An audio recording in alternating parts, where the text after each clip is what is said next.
good thing, I suppose. My mom says I brush my hair too much.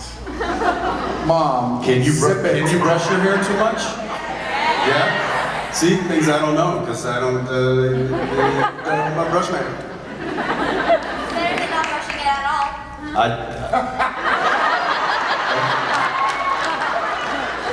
She's got me. I think Better not brushing it at all. Genius. I think we all agree that you win. Whatever comes in space,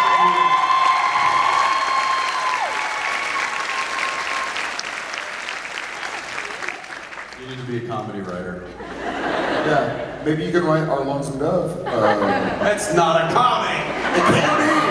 Well, if you're in it, it will be.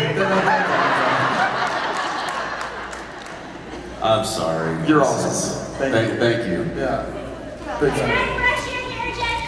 Can you brush my Can you hair? stay in your seats, please? Oh my god, this panel is just gone off the rails for sure. Again, first timers, apologies. Non first timers, you've seen this before. By the way, You knew it. I want everyone the next time they see Billy to be like, best panel ever.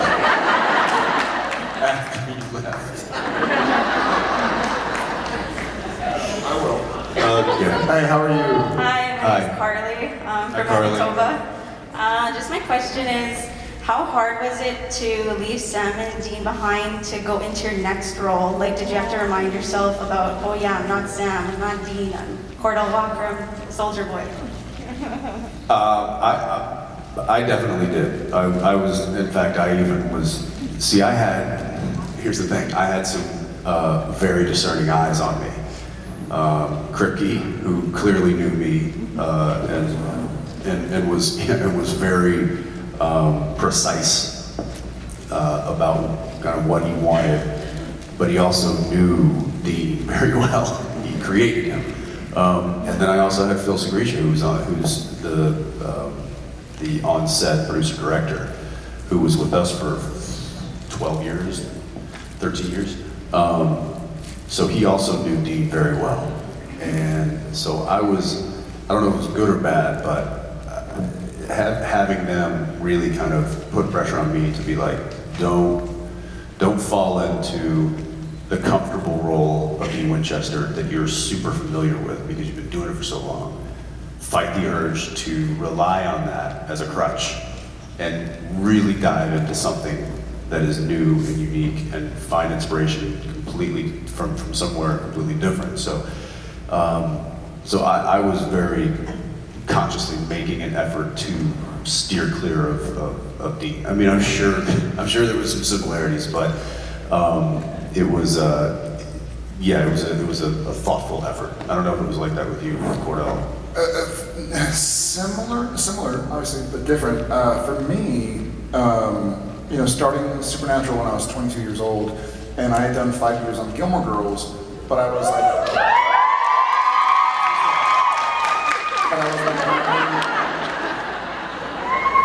OG Dean.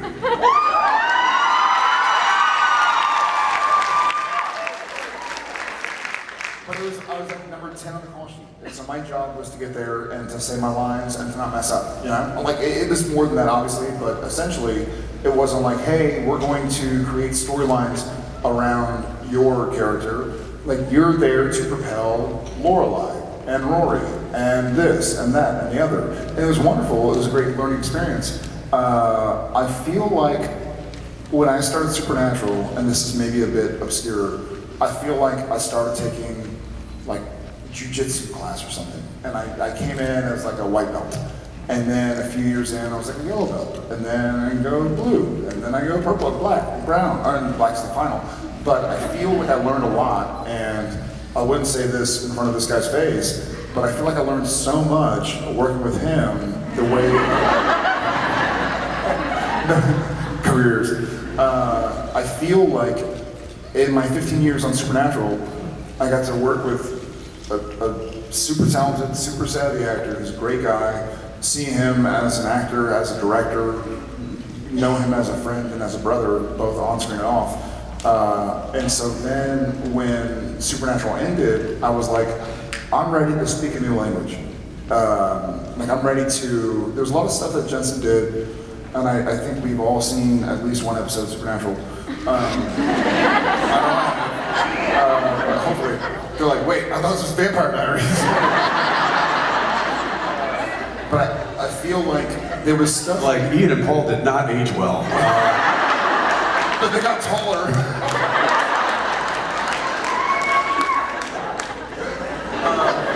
No, but I feel like there were things that I would see Jensen doing on set, on camera.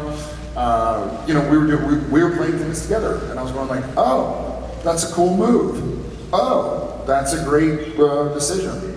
And specifically, the stuff he would do when he wasn't talking, when he didn't. I mean that. I love that sounds funny because I mean it with 100% of my heart. You can get anybody on the planet to go like, hey, here's your line. Why did you do that to me? And here's how you say it. Why did you do that to me? And you go through it 100 times, and finally somebody goes like, why did you do that to me? And you're like, okay, cool, that's cool. But then when it's the next person's line and they're just dead-faced, you're like, oh, they're not acting. They've memorized like how to say their lines. That sounds like they're meaning what they say. That sounds like meaning.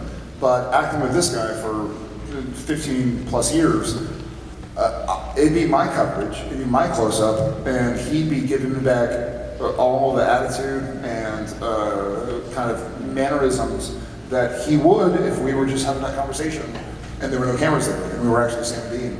And so I was like, oh, I want to do more of that. And so I kind of like just through osmosis with this fellow over 15 years, kind of learned and studied, you know, and hit a few nice shots back when I could. More than a few. Thank you.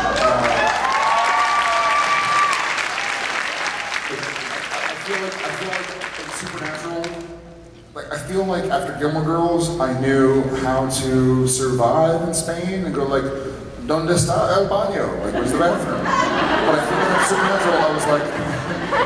feel like after Supernatural, I was like, oh, I've immersed myself in this for I 15 love that years. going to the bathroom is all you need to survive. That's true. Agua? A toilet? Donde está That's, el that's agua? French. I don't. So I feel like I finally learned the language. I hear the rain. You know I think it's the 10,000 hour rule. Yes, the 10,000 hours of doing something, you kind of become a master of your craft. Jared and I became kind of masters of this specific craft together. And you know, if we were woodworkers, we would have become masters at creating a chair. Well, when we got off Supernatural, they're like, great, you can make this, you are a master at making these chairs. Now we need you to make a dresser. And it's like, okay, that's gonna be different, but what can I use from what I've learned making this chair to making this dresser, but it's gotta be different. And I can't just use the same techniques I'm doing here. It's gotta be different. And so, it was a little bit like that, going into these different roles. It was challenging, but that's another thing, going back to the, you know, what we're doing when we're 70, I hope I'm still challenging myself like this. I hope we're talking to y'all.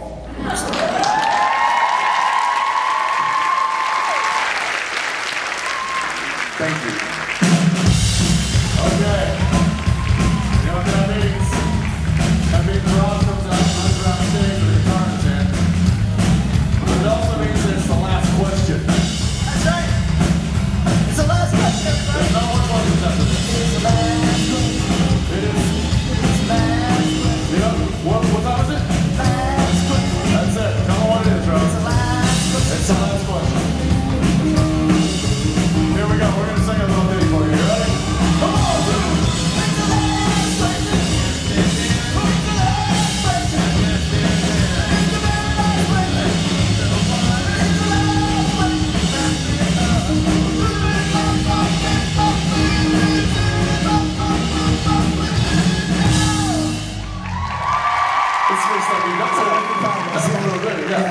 letter. Okay, Toronto, Ontario, and the surrounding provinces, countries, cultures, whatever. Territories. Says. Please welcome Jessica. Hi, Good news, she's not burning on the ceiling right now. Like Sam's Jessica. Come on, Norton, nothing? Too soon? Too soon? It's been 20 years, guys. 20. Jessica thought it was funny. Jessica, look at your SBN family. Where are you from? I'm from Kitchener. Not a real city. Not a real city. Doesn't even exist. What is your question? I turned 16 a couple weeks ago, and I was wondering if you had like a favorite memory from when you were 16. Happy birthday. I have kind Go of ahead. one. So in the States, maybe the same year, 16 is when you get your driver's license. And so when I turned 16, we kind of came up in a simple upbringing. We couldn't afford to give me insurance to have a driver's license. But about 16 years and maybe 8-9 months, I got a driver's license, and I remember going for a drive with myself for the first time. And that was pretty fun for me. Yeah, I literally gonna say the same thing, because that was huge. I had a car that I bought with my own money when I was 15, and the problem was I bought it when I was 15 and had to stare at it in the driveway for months until I turned 16.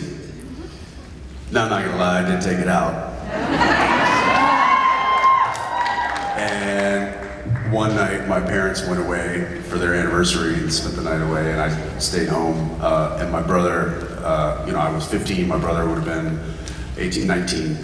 And so they left us home by ourselves. And my sister was, I don't know, whatever. We were old enough to stay home. And I just immediately was like, are they gone? I was like, hey Josh, I'm out, dude. And he was just in his room, he's like, you're gonna get in trouble, bro. And I'm like, no, I'm not. They're gonna be gone all night. I'm just gonna go over to my buddy's house. He's like, no, you're not. You're gonna go drive around all night. And I was like, shut up. Just don't say anything. You He's are like, not a good little brother. no, I wasn't. I was. So I took off, and I got back, and then my parents came back the next day, and my dad says, hey Jensen, why don't you come into the bedroom? And there was this chair in the corner of their room that was literally called the trouble chair. And he was like, have a seat. And I sat down and I was like, oh crap, oh crap, oh crap. And he was like, 82 miles? He wrote down the mileage before we left. That's a good dad right there. It's a dad who knows his son. That's what that is. But on top of that, 82 miles I drove that night. I went all over like North Dallas. That's like a lot of time. That's a lot of time. That's like, yeah, a couple hours in the car. So when I turned 16, I was like finally free. And I think my dad said as part of punishment, he didn't let me drive for the first 2 days after I turned 16, which was brutal. But anyway, that's a big thing. And I feel like it's not, I don't know, did you get your license? See, I don't think it's as big a deal with like the current generation that are turning 16. It's more difficult. It's like I've heard a lot of like teenagers and early 20s are just Ubering everywhere because that's cheaper than buying a car and paying for the insurance and like it's just a scooter. Plus it's safer.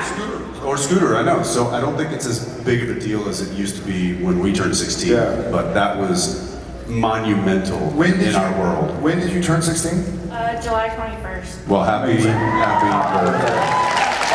Is there anything in the last 10 days that has been a cool thing you'll remember from 16?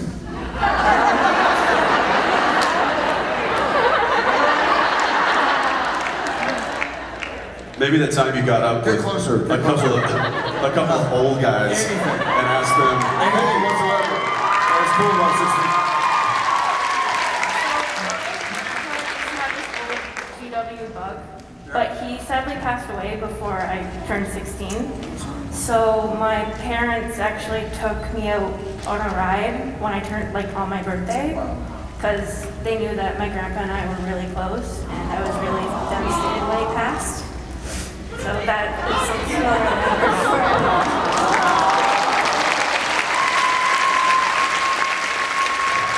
Well, hopefully you'll forget about this very quickly.